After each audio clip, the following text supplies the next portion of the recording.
ጫማ ስንት ነው? እዚህ ጋር ባላወራሻል። ምክንያቱም ሰላም እንደምን አላችሁ ክቡራትና ክቡራን የበርማሪው ሚዲያ ተከታታዮች እንደምን ቆይታችኋል? በያላችሁበት ሀገር ሰዓት አቆጣጠር ሰላምታችን ወደ እናንተ ይድረስ። እንግዲህ እንደተለመደው በተለያዩ ማህበራዊ ጉዳዮች ዙሪያ ምርመራና ሌሎች ትንተናዎች የሚያስፈልጋቸው ጉዳዮች ላይ የመጣን ወደ እናንተ ስናቀርብ ቆይተናል። ዛሬም እንደተለመደው በሌላና አዲስ አንገብጋቢ በሆነ ጉዳይ ወደ እናንተ መተናል። አብራችሁን ስትቆዩ ቻናላችንን ላይክ፣ ሼር እና ሰብስክራይብ በማድረግ ቤተሰባችን ትሆኑ ዘንድ በአክብሮት ነው የምንጋብዛችሁ። እንግዲህ በዋናነት እኛ እየሰራንበት ያለው ጉዳይ በተለይም ለማህበረሰብ ይጠቅማል ወይስ አይጠቅምም የሚሉ ጉዳዮችን በሚዲያ ከተላለፉ በኋላ ከመተላለፋቸው በፊትና ምን አይነት ተጽዕኖች እያሳደሩ ነው የሚለውን ወደ እናንተ ለማቅረብ ነው እንደ ፕሮግራም ይዘን እየመጣን ያለ ነው ማለት ነው። በዛሬው ዕለት እንግዲህ በተለይም በሰይፉ ሾው ላይ ከቀረበ በኋላ መነጋገሪያ ሆኖ የቆየው የ29 ዓመት ወጣቱ አቤኔዘር አሸናፊ ወይም ደግሞ ኤቢ ማርሻል በመባል የሚታወቀው ልጅ ነው። ይህ ልጅ እንግዲህ ሰይፉ ላይ ከቀረበ በኋላ በተለይም በክሪፕቶ ከረንሲ ምን ያህል ገንዘብ እየሰራ እንደሆነና ህይወቱን እንዴት እንደቀየረ ያስረዳበት ታሪክ ብዙዎችን ሲያነጋግር ቆይቶ ነበረ።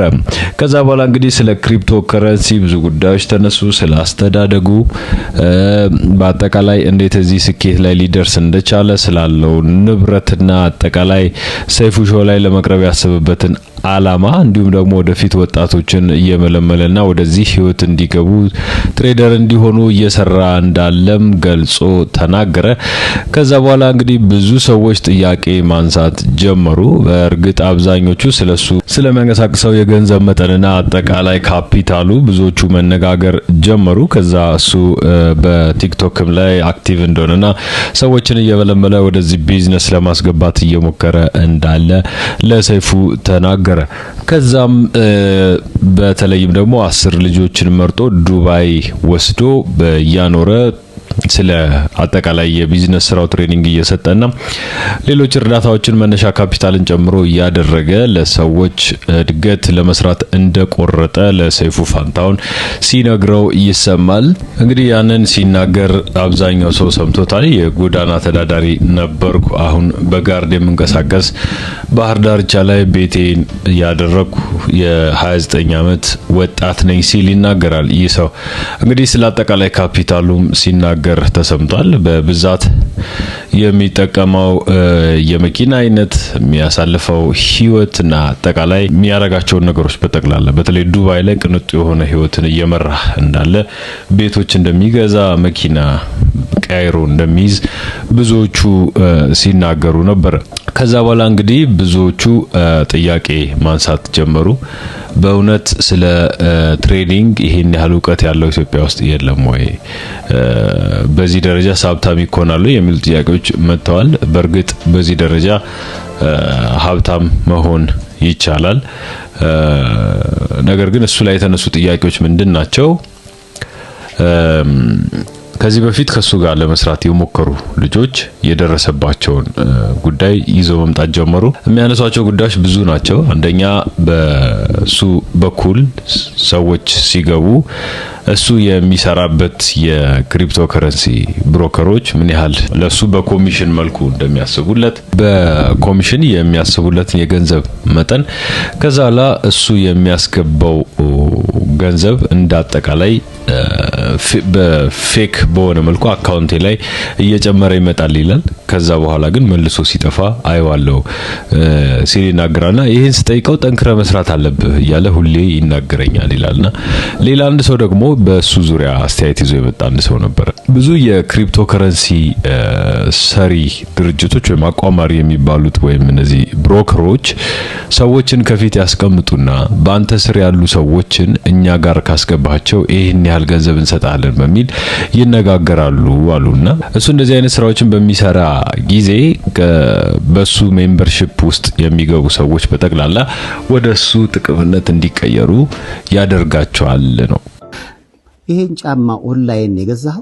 ይሄን ጫማ ኦንላይን ላይ የገዛሁት ፋርፌሽ ላይ። አዎ ግን ያው እዚህ ባልጠራ አሪፍ ነው። ጠራው ግድ የለም $6700 ሸጠው። መኪና ነው። መነጽር ስንት ነው? ሌላኛው መላምት እሱ። ከዛ በተረፈ ያሳየው የ3 ሚሊዮን ዶላር ባላንስ በተለያዩ የክሪፕቶ ከረንሲ ሰዎች እንዲጣራ ተደርጎ ነበር እና በቀላሉ AI ላይ እንኳን አስገብታችሁ ብትጠይቁት AI ጀነሬትድ እንደሆነ ነው የሚያሳያችሁ የሱ እንዳልሆነ ይናገራል ማለት ነው። ሌላው እንደዚህ የክሪፕቶ ከረንሲ ስራ ላይ ያሉ ሰዎች ለምን ራሳቸውን በዚህ ደረጃ ለማስተዋወቅ መጡ የሚለውን ራሱ ማሰብ ያስፈልጋል ነው የሚሉት አብዛኞቹ። ብዙ ሰዎች እየተመዘገባችሁ እንደሆነ ይታወቃል። ነገር ግን በቂ የሚባል ማጣራት ያስፈልጋቸዋል። በጣም ብዙ ስህተቶች በክሪፕቶ ከረንሲው ዓለም ይሰራሉና አንደኛ ገንዘባችንን ኢንቨስት ከማድረጋችን በፊት ማጣራት ያለብንን ብዙ ጉዳዮች ማጣራት ይኖርብናል። ብዙ ነገሮች የሚሰሩበት ነው ይሄ የክሪፕቶ ዓለምና ከእንደዚህ አይነት ጉዳዮች ራሳችንን መጠበቅ ሊኖርብን ይችላል። በእርግጥ ወደ ሰይፉ ፋንታሁን ሲመጣ ይህ ልጅ ይዟቸው የመጡት የራሱ ዓላማዎች ይኖሩታል። ስለዚህ በክሪፕቶ ከረንሲው ዓለም ነገሮች እንደሚታሰቡት ቀላል የሚባሉ አይደሉም። በአብዛኛው ሰው አረዳድም በሌሎችም የዘርፉ ባለሙያዎች ማለት ነውና በዚህ በክሪፕቶ ከረንሲ እጅግ የላቀ አቅም እንዳለው ቢታመንም በሰፊው ግን ተቀባይነት እንዲያገኝ እንቅፋት የሚሆኑ በርካታ ትልልቅ ጉድለቶችና አደጋዎች አሉት። እንግዲህ ከነዚህ ችግሮች መካከል በዋናነት በሶስት ዘርፎች ልናያቸው የምንችላቸው ናቸው። አንደኛው የገንዘብ እና የገበያ አደጋዎች አሉበት፣ ፋይናንሻል ኤንድ ማርኬት ሪስክስ የሚባሉ ማለት ነው። ሁለተኛው ደግሞ የደህንነትና ተግባራዊነቱ ወይ ከሴፍቲ ኤንድ ሴኩሪቲ አንፃር በጣም ሰፋ ያለ ችግሮች አሉበት ነው። ሌላው የስርዓት ጉዳዮች አሉበት፣ ይሄ ሲስተም ኢንስቴቢሊቲ ያለበት ነውና አንደኛው እንግዲህ እንደምታስቡት ልጁ እዛ ላይ ቀርቦ እንዳወራው ነገሮች በሙሉ ሲምፕል እና ቀላል የሚመስሉ አይደሉም። ብዙ ሰዎች ጥያቄ ሲያነሱ እዚህ ጋር የሚወዛገቡት ምንድነው ልጁ የገለጸበት መንገድ በቀላሉ ሰዎች በ4 አመት ውስጥ ሀብታም መሆን እንደሚችሉ፣ በዛ ሌቭል ግን ሰዎች ሀብታም ይሆናሉ ብላችሁ ማሰብ በራሱ ስህተት እንደሆነ በተደጋጋሚ ልናሳውቅ እንወዳለን። እንግዲህ የገንዘብ እና የገበያ አደጋዎች ወይ ፋይናንሻል ማርኬት ሪስክስ የሚባሉት ለምሳሌ ከፍተኛ የዋጋ መለዋወጥ አለው፣ ኤክስትሪም ቮላቲሊቲ አለውና የክሪፕቶ ከረንሲ ዋጋዎች በጣም ያልተረጋጉ ናቸው። በአጭር ጊዜ ውስጥ ከፍተኛና ያልተጠበቁ ለውጦችን ሲያደርጉ ታያቸዋላችሁ። ይህ ደግሞ እንደ ሀብት ማስቀመጫ ወይም አስተማማኝ የመገበያያ ዘዴ እንዳይሆን ያደርገዋል ማለት ነው። ሌላው የመንግስት ድጋፍ የለውም። አብዛኛው የውስጣዊ ሴትም የለውም። ስለዚህ እንደ ባንኮች በቀላሉ ይሄ እንደዚህ ነው ያኛው እንደዚህ ነው ብላችሁ ልታብራሩት የምትችሉት ሲስተም የለውም። እንግዲህ ደግሞ ላክ ኦፍ ገቨርንመንት ባኪንግ ኤንድ ኢንትሪንሲክ ቫልዩ የሚባለው ማለት ነው። እንደ ባህላዊ የገንዘብ አይነቶች ወይም እንደዚህ ፊያት ከረንሲስ በመንግስት ወይም በማዕከላዊ ባንክ የሚደገፍ አይደለም። አብዛኛው የክሪፕቶ ከረንሲ ዋጋ በገበያ ፍላጎትና በግምት ወይም በስፔኩሌሽን ላይ ብቻ የተመሰረተ ነው። ተቆጣጣሪዎች እርግጠኝነት የላቸውም ወይም ደግሞ ይሄ ሬጉላቶሪ አንሰርቴኒቲ የሚባለው ማለት ነውና በክሪፕቶ ከረንሲ ላይ ያሉ የህግና የቁጥጥር ማዕቀፎች ገና እያደጉ ያሉና በየሀገሩ እየተለያዩ ናቸው። ድንገተኛ የቁጥጥር ለውጦች ወይም እገዳዎች የአንድን ንብረት ዋጋና አጠቃቀም በእጅጉ ሊጎዱ ይችላሉ እንደማለት ነው። ሌላው የማይመለስ የግብይትና የደንበኛ ጥበቃ አለመኖር ነው። ይሄ እንግዲህ ሪቨርሲብል ትራንዛክሽንስ ኤንድ ኖ ከስተመር ፕሮቴክሽን። ይሄ እንግዲህ የክሪፕቶ ከረንሲ ሌላኛው አደጋው ነው።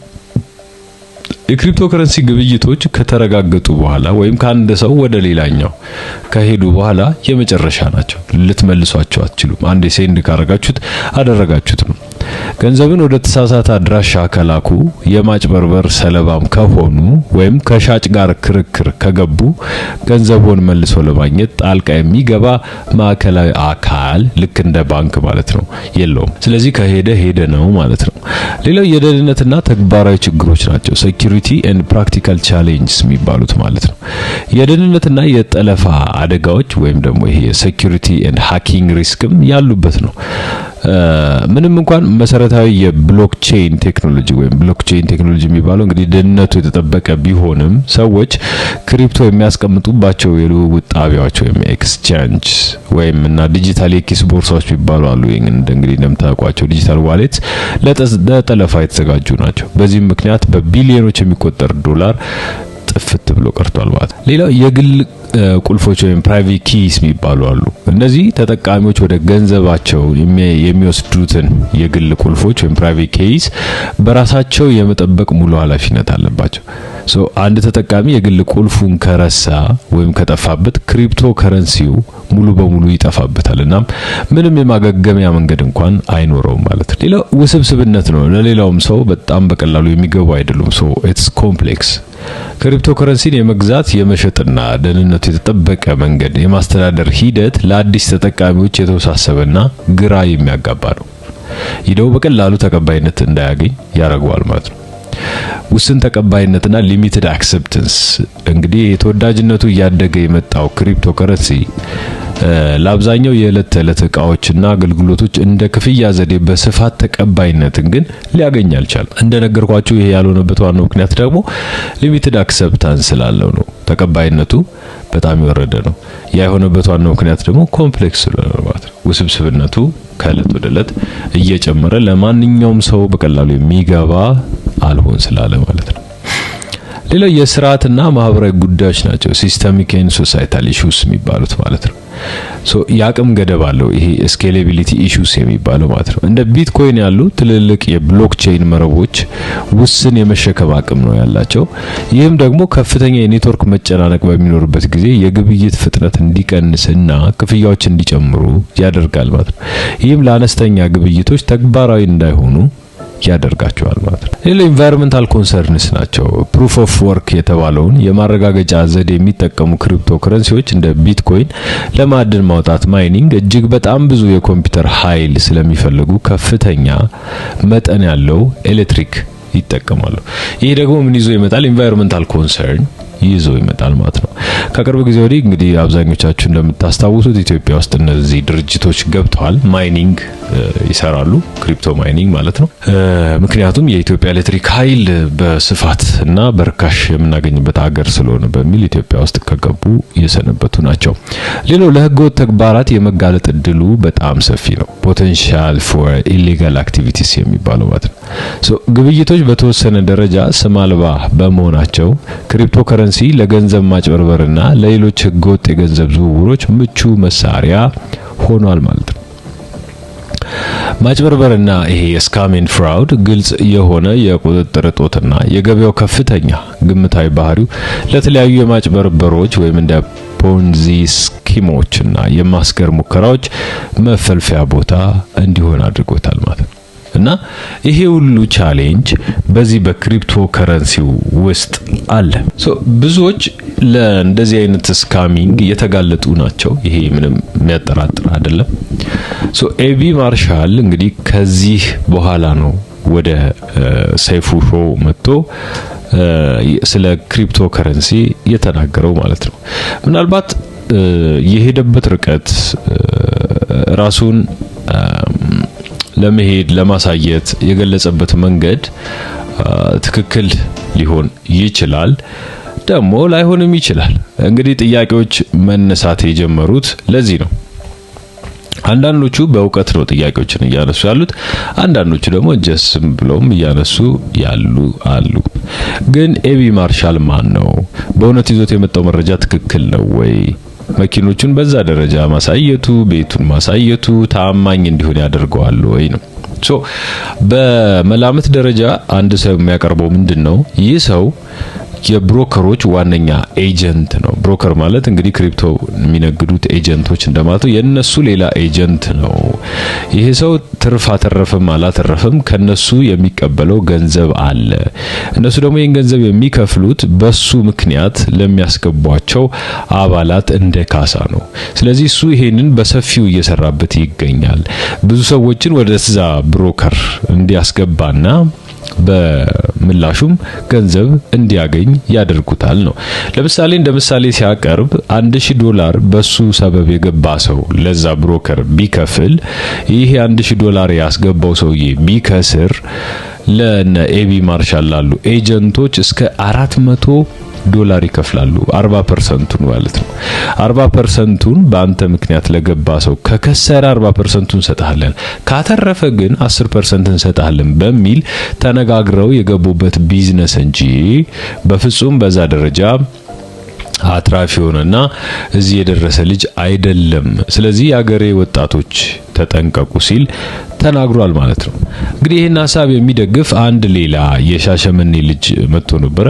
እሱም ምንድነው የሚለው እኔ ከሻሸመኔ የአገሬ ልጅ ነው ብዬ በሱ በኩል ለመስራት ሞክሬ ነበር እና ይህንን በምናደርግበት ሰዓት ገንዘብ እየከሰረ ይሄዳል እና ስከስር ያለኝ እንዲመስል ብቻ የኔ ክሪፕቶ ቻናል ላይ ብር እንዲያሳይ ያደርገዋል። ከተወሰነ ጊዜ በኋላ ግን ይጠፋል እና ኤዲት እንኳን የሚያደርገው ራሱ ነው እና ትልቅ ማጭበርበር ገጥሞኛል በሱ ምክንያት እና ዛሬ ተነስቶ እዚህ ነኝ እንደዛ ነኝ ብሎ ሰይፉ ላይ ሲቀርብ ግራ ገብቶኛል። ስለዚህ ሰዎች ተጠንቀቁ፣ አጣሩ፣ ለምን እንደዚህ ሆነ በሉ ሲል ተናግሯል። እንግዲህ እነዚህ ጉዳዮች ለናንተ እንደ መነሻ ነጥብ ሆነው ነገር ግን ለማጣራት ለመጠየቅ ጊዜ ታገኙ ዘንድ ፋታ ይሰጧቸዋል ማለት ነው። ኤቢ ማርሻል ይህንን አላማ ለምን ይዞ መጣ? ከኢንተርቪው ምን ሰማቸው አንዳንድ አወዛጋቢ ነገሮች አሉት። በርግጥ ለምን ዱባይ ያደረከው ለምን አዲስ አበባ አታረገውም ሲለው እንግዲህ እኔ በዓለም ደረጃ የምታወቅ ሰው ነኝ፣ የክሪፕቶ ከረንሲውንም ሁኔታ ከፍ አድርጌ ስለያስኩት በአዲስ አበባ ደረጃ ማምጣት አልፈልግም፣ ሰው ዱባይ አድርጌ የዓለም ሕዝብ እንዲያውቀው ፈልጋለሁ ሲል ይናገራል።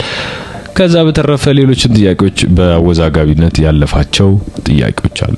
ሰይፉ በእርግጥ በዚህ ደረጃ ተዘጋጅቶ የመጣ አይመስለኝም። ሰዎች ግን አሁንም ጥያቄዎችን ማንሳት ቀጥለዋል። እንግዲህ እኛ እንደ መርማሪው ሚዲያ ስለ ኤቢ ማርሻል የጀርባ ባክግራውንድ ለማጥናት ሞክረናል።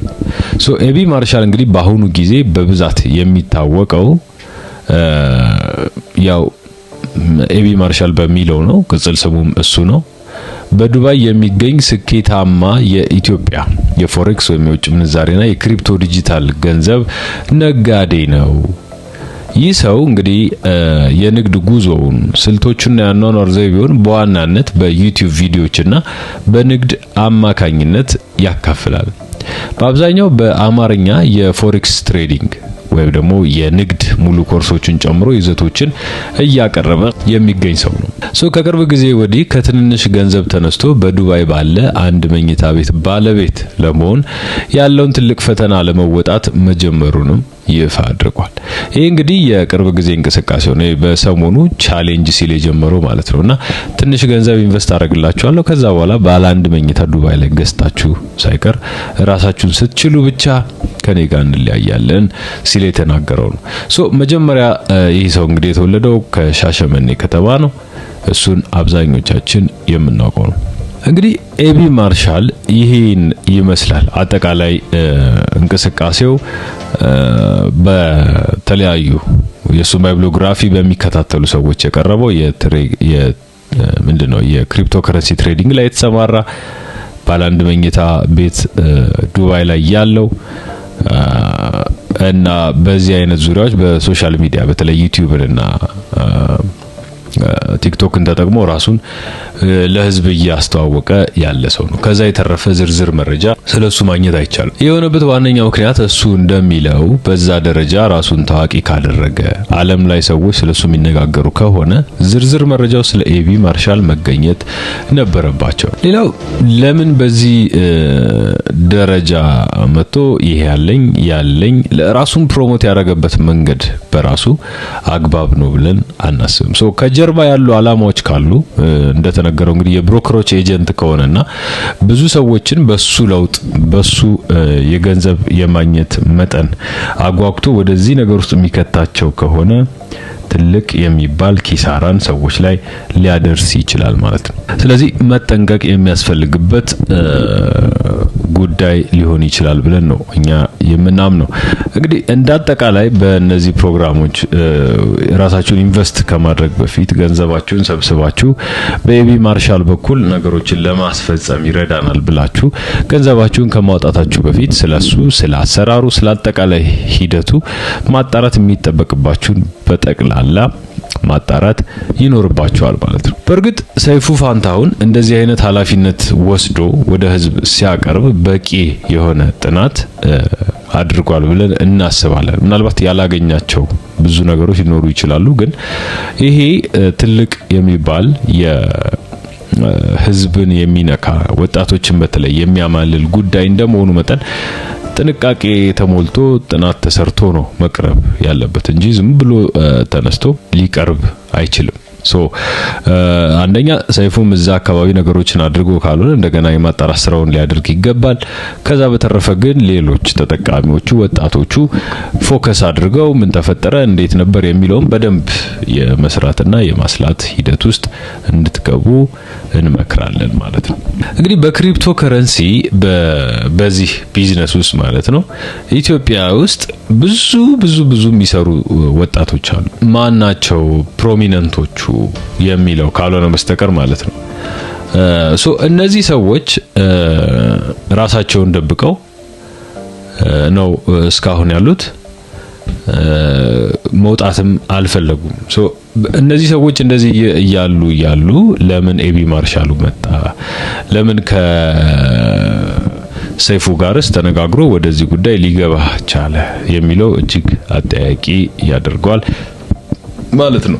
ብዙ ጥያቄዎች እየተነሱበት ያለ ጉዳይ ነው። ለእናንተ ተጨማሪ አናሊሲስ እንድትሰሩበት ነው እኛ እንደ ፊድባክ ነው ለማቅረብ የሞከርነው የዛሬውን ፕሮግራም ማለት ነው።